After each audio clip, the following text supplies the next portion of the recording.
आपने Zepto company के नाम तो सुना होगा, जिसने रिसेंट में $300 मिलियन की फंडिंग गैदर करके $5 बिलियन से ऊपर की कंपनी बन गई है। और इंडिया में ऐसा फर्स्ट स्टार्टअप है जिसने इतने कम टाइम के अंदर इतनी बड़ी वैल्यूएशन कर ली। और शॉकिंग बात तो यह है कि 19 साल के लड़कों ने ये स्टार्टअप लॉकडाउन पीरियड के अंदर करा। जिस टाइम पूरा इंडिया बंद था, लेकिन ये दोनों स्टार्टअप पे वर्क कर रहे हैं। चलिए आज के वीडियो में डिटेल में एनालाइज करेंगे कि इन्होंने स्टार्टअप कैसे स्टार्ट करा, कैसे फंडिंग गैदर करी और मार्केट में एग्जिस्टिंग प्लेयर जैसे ग्रोफर, बिग बास को बीट करके कस्टमर की फेवरेट चॉइस कैसे बन। गाइस ये कोई केस स्टडी नहीं है, जैसे आपको यूट्यूब पे एग्जिस्टिंग वीडियोस मिल जाएंगे। मैंने इस वीडियो में डिटेल में बताया है कि इन्होंने स्टार्टअप कैसे स्टार्ट और अगर हम स्टार्ट करना चाहते हैं तो कैसे कर सकते हैं। तो आप कॉपी पेन लेके बैठे और इम्पोर्टेंट पॉइंट्स को नोट डाउन कर। चलिए शुरू से जानते हैं कि जेप्टो कैसे स्टार्ट। जेप्टो को स्टार्ट आदित्य पलीचा एंड केवल्य बोरा ने लॉकडाउन पीरियड के अंदर करा। आदित्य और केवल्य स्कूल से ही बेस्ट फ्रेंड। इन्होंने दुबई में अपना स्कूल कंप्लीट करा और स्टैनफोर्ड में एडमिशन ले लिया। फिर उस टाइम लॉकडाउन लगने की वजह से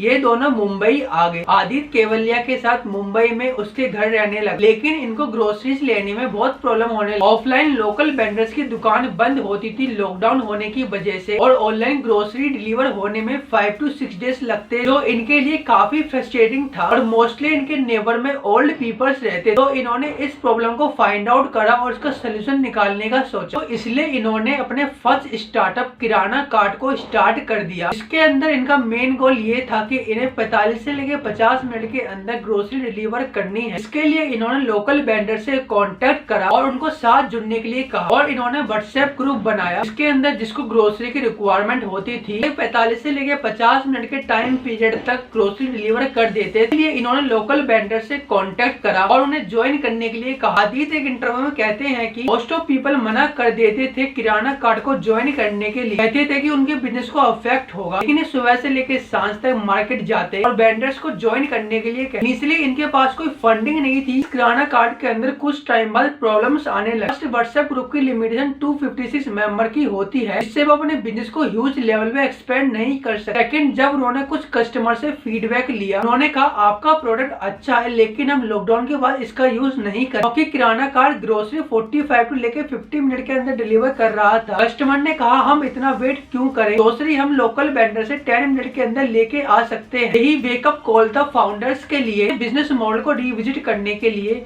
और कस्टमर के डाटा को एनालाइज करने के लिए। और इसी फेज के अंदर इन्होंने किराना कार्ट को बंद करके जेप्टो स्टार्ट। चले जानते हैं इन्होंने किराना कार्ट को क्यों बंद करा और जेप्टो में क्या लेसन अप्लाई कर। तो इन्होंने जब कस्टमरों का डाटा एनालाइज करा, इन्हें पता लगा कि जो ग्रोसरी 30 मिनट के अंदर डिलीवर होती थी, उन कस्टमरों के द्वारा ग्रोसरी बाय करने के चांस ज्यादा हो। तो इन्होंने डिसाइड करा कि हमें डिलीवरी टाइम को मिनिमाइज करना होगा लोकल वेंडर्स को बीट करने के लिए। और किराना कार्ट के अंदर ये ह्यूज लेवल पे एक्सपेंड नहीं कर पा रहे थे, क्योंकि ज्यादातर व्हाट्सएप और मैनुअली ऑपरेट कर रहे थे, टेक्नोलॉजी और एआई का इस्तेमाल कम कर रहे थे। व्हाट्सएप के अंदर 256 मेंबर को ऐड करने की लिमिटेशन होती है। अपना बिजनेस प्लान क्लियरिटी के साथ इन्वेस्टर को नहीं बता पा रहे। इन्होंने इसी चीज से सीख लेते हुए जेप्टो के अंदर शुरुआत से ही टेक्नोलॉजी के अंदर इन्वेस्ट कर एडवांस लॉजिस्टिक एल्गोरिथम बनाया, डेडिकेटेड ऐप रखा कस्टमर और डिलीवर पार्टनर्स के लिए, लेकिन establish a clear value proposal. मतलब किराना कार्ट के अंदर इनके पास कोई यूनिक सेलिंग पॉइंट नहीं था। लॉकडाउन खुलने के बाद बिग प्लेयर जैसे बिग बास्केट, ग्रोफर्स इन्हें खत्म कर सकते, तो इन्होंने जेप्टो के अंदर 10 मिनट ग्रोसरी डिलीवर करने का प्रॉमिस कर और कस्टमर का pain point speed in grocery product को सॉल्व कर दी। इससे अपने कॉम्पिटिटर से स्टैंड आउट होगा। Understand market. किराना कार्ट के अंदर इन्होंने कोई स्पेसिफिक कस्टमर को टारगेट नहीं कर, इसकी वजह से लॉकडाउन के बाद इनकी सेल ड्रास्टिकली डिक्री। लेकिन जेप्टो के अंदर इन्होंने टारगेट कस्टमर को प्रोडक्ट सेल, जैसे इन्होंने अर्बन कस्टमर को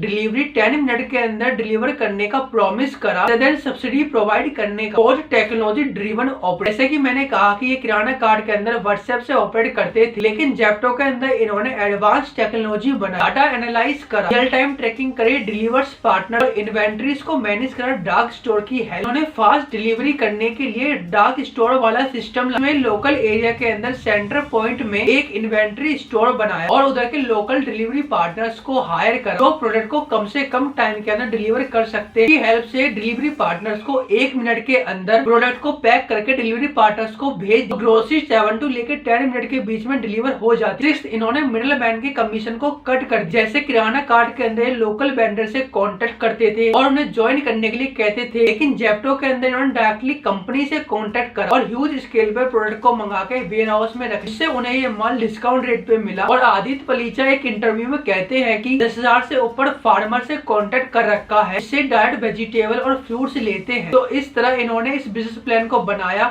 और जेप्टो को लॉन्च कर कस्टमर रिटेंशन ओवर एक्यूज। जैसे कि किराना कार्ड के अंदर इनके पास कोई यूनिक सेलिंग पॉइंट नहीं और लॉकडाउन के बाद सेल डिक्रीज होने, तो इन्होंने जेप्टो के अंदर कस्टमर रिटेंशन में फोकस करा और फास्ट रिलायबल फीचर को promote. Seventh marketing and brand. Kirana card के अंदर इनकी वीक मार्केटिंग, लेकिन जेप्टो के अंदर इन्होंने मार्केटिंग पे हाई इन्वेस्ट कर और सोशल मीडिया ट्रेंड्स को उठा के अपने प्रोडक्ट को मार्केट कर। फंडिंग के लिए जेप्टो ने इन स्टेप्स को फॉलो कर। First, started with strong business plan. इस टाइम फाउंडर्स का क्लियर विजन था। इन्होंने डाटा को प्रेजेंट करा कि किस तरह कस्टमर की डिमांड है, क्विक ग्रोसरी डिलीवरी और अपने 10 मिनट डिलीवरी को प्रेजेंट कर इन्हें इन्वेस्टर के सामने अपना आइडिया पिच करने में हेल्प। सेकंड, एनरोल इन वाई कॉम्बिनेटर। वाई कॉम्बिनेटर एक रिनाउंड स्टार्टअप एक्सीलेटर है जो स्टार्टअप को इनिशियल स्टेज में फंड करता है और इसके एक्सपीरियंस एंटरप्रेन्योर मेंटरशिप देते हैं और नेटवर्क बनाने में हेल्प करते हैं। वाईसी की हेल्प से इन्हें अपने अर्ली इन्वेस्टर्स मिले। Third, show early traction. मतलब जेप्टो ने स्टार्टिंग से ही अपने मॉडल को स्ट्रांगली डेमोस्ट्रेट कर high retention rate, effective logistic use of dark store और कस्टमर वैल्यू करते हैं हाई स्पीड डिलीवरी। इसको स्ट्रांगली पिच करा विद डाटा। अगर आप कोई फंडिंग लेना चाहते हैं अपने स्टार्टअप्स के लिए, स्टेप इसका ये है कि आपको एक स्ट्रॉन्ग बिजनेस प्लान बनाना होगा। लिए आपको डिफाइन करना होगा कि आपका बिजनेस किस तरह प्रॉब्लम को सॉल्व कर रहा है, टारगेट मार्केट, रिवेन्यू मॉडल और ग्रोथ पोटेंशियल क्या है। Second step, build a minimum viable product. मतलब आपको कोई अपना प्रोटोटाइप या बेस या सर्विस मॉडल आपको बनाना हो और उसका फीडबैक और आपके प्रोडक्ट कितनी डिमांड है उसको बताना। Step 3, apply to startup accelerator. Y Combinator tech startup पर अप्लाई कर सकते हैं। तो बैक टू द स्टोरी। इन्हीं सब इंप्रूवमेंट की वजह से आज जेप्टो $5 बिलियन